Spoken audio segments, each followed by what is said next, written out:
Alright, you should know what flags are. They are options that name something.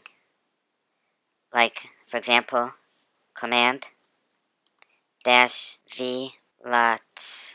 Okay, so let's say v stands for verbose, and lots tells it how verbose it is. So these are the flags that I'm talking about in this video. Okay, let's say I want to specify how verbose and what tone of voice the program is going to use. So in addition to the V option, I'll have the tone option. In this example, the tone can be soothing. Okay? So I'm going to write a program that accepts those two options. So you may be asking yourself, why don't we just pass this and this as arguments to the script? Well, we could do that, but then we would have to guarantee the order in which the user would specify those two arguments. Okay, because our script would assume that the first argument is going to be how verbose, and the second argument is what the tone should be. But the user may not remember what order to put them in. Okay, so with flags, we get to allow the user to put information into the script in any particular order, but the user will have to specify what it is that he is passing to the script. The getOpts command gets one flag and assigns it to the variable which is named as the argument to the getOpts command. So this expression will yield a value for the a flag variable.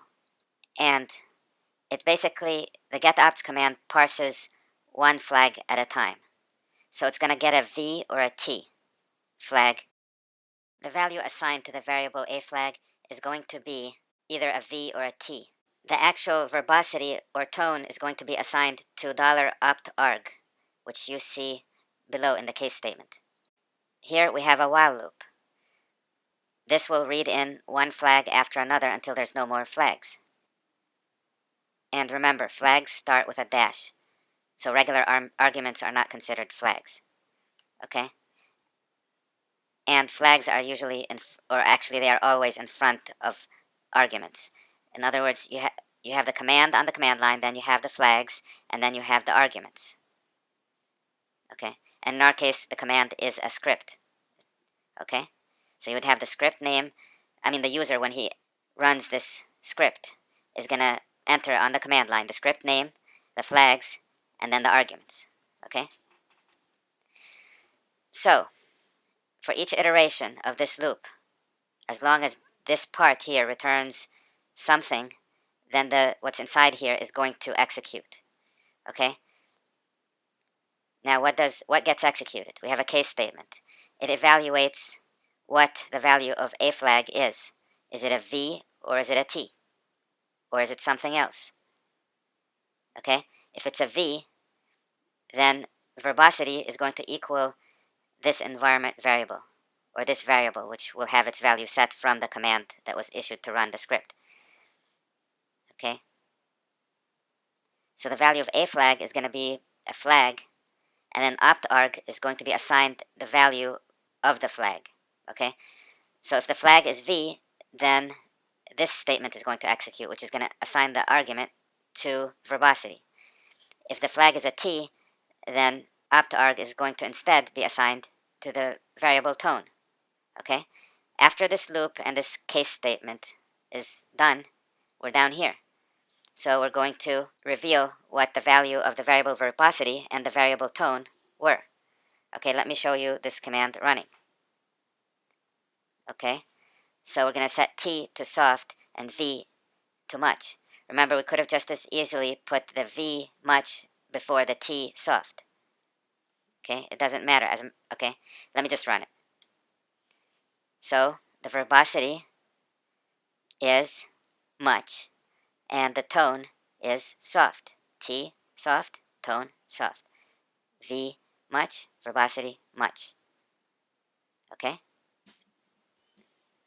Now this thing over here, the V:, T:, is called an opt string, or the opt string. The colon in front of the V says that V is going to have an option with it. And the same thing for the T. The colon says that T has an option with it. We can also add other flags which don't have options with them. And bash and the getOpts command will simply determine whether those flags were present or not present. Here, now you can see that I've added this D, and the D doesn't have a colon in front of it, which means that D is simply a flag that is either present or not present. It doesn't have an option value. Okay? And then I'm testing in the case if it's D, then we're going to run this statement which echoes there is a D flag. Okay, let me run this script. Let's save it first. Okay. So let's run the script like this. And I don't have a flag at all. Okay, I get what we got before. Now let's say I run the script again. This time I have a D flag.